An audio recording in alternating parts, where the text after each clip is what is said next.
Seeing that. Thank you, buddy. Well, 11 past 1 a.m. this morning, that was the moment Rafael Nadal made history, claiming his 21st Grand Slam title after one of the greatest comebacks of all time. One man who has really been enjoying the tennis. I mean, really been enjoying it.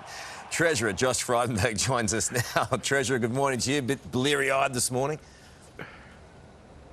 Yeah, it felt better last night than this morning, that's for sure. But what an epic contest, Karl. And a Herculean effort by Rafa Nadal. He had so much support in the stands yesterday, and he really brought it home. And so to have the Barty party on Saturday, breaking a massive hoodoo for Australian tennis in an Australian winning the trophy there for the first time since 1978, and then to back it up with Rafa's efforts yesterday was just a wonderful weekend of tennis. Yeah, it was a great tournament. OK, so you wake up this morning hoping for some nice news as well, but the news poll results, I mean, support for the coalition falling to the lowest level in more than 3 years, that must have stung. Well, as you know, Karl, there's only one poll that counts in politics, that's election day, and many people wrote us off ahead of the last election in 2019, and the Australian people thought differently on election day. But there's also a message in this poll, and that is that many Australians continue to do it tough in the middle of a pandemic. Kids are going back to school, though, this week and next, and that's very welcome. The economy is recovering, the unemployment rate's been coming down, and of course more and more people every day are getting both the vaccinations and the booster shots. So we have reason to be confident, but many Australians are feeling pretty frustrated after what was a disrupted summer. Treasurer, you say that there's only one poll that counts, but the last time you had a poll this bad, you had a leadership spill. Is that going to happen again? No.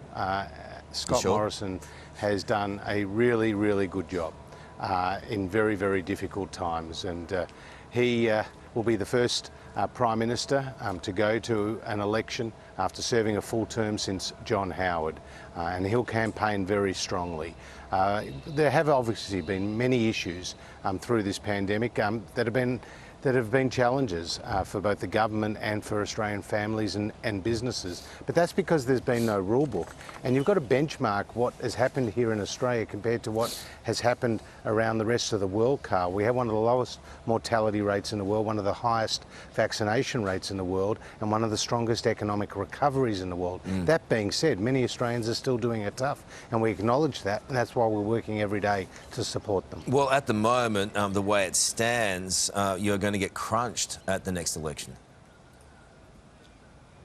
Well, the next election is months away, and the issues that we'll be talking about on election day could very well be different to the ones we're talking about this morning. I mean, take, for example, rat tests. We know that more supply is coming on. More than 6 million have already been distributed to the aged care centres. They're being made available to school students in Victoria and New South Wales who are getting them, as well as teachers, to ensure that the classrooms can open at the start of term one. And so that supply issue is being dealt with. At the same time, we're battling Omicron, and many people are getting it. There's still numbers significant numbers of Australians who are in hospital or in ICU.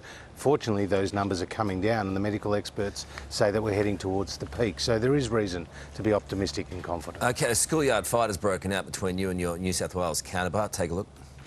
Well, I'm very disappointed. I'd like to be making this announcement today with Treasurer Frydenberg and Prime Minister Morrison, because these are not just New South Wales businesses, they're Australian businesses.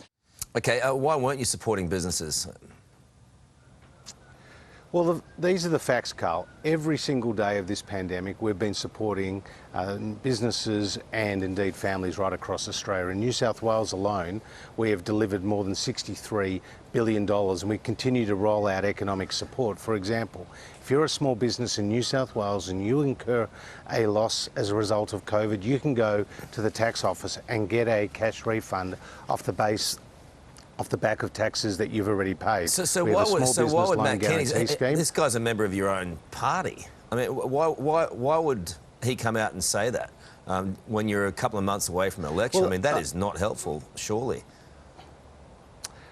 Well, you can put that question to him, but what I can, I mean, of course, he wants to halve the bill in this particular instance, but when it comes to people who have had to stay at home as a result of COVID, we're picking up 100% of the bill, and we've already seen more than 200,000 people in New South Wales receive more than $170 million from the federal government through the pandemic leave disaster payment. And when South Australia just yesterday, Karl, announced a small business support package, they didn't come to the Commonwealth asking to go 50-50, they just did it alone. So every state will do it differently. We welcome New South Wales making this contribution, but we also recognise that the federal government has done the bulk of the heavy lifting when it comes to the economic supports being rolled out across the country. Big day, big couple of months ahead. Treasurer, thanks for your time today. Appreciate it. Ali.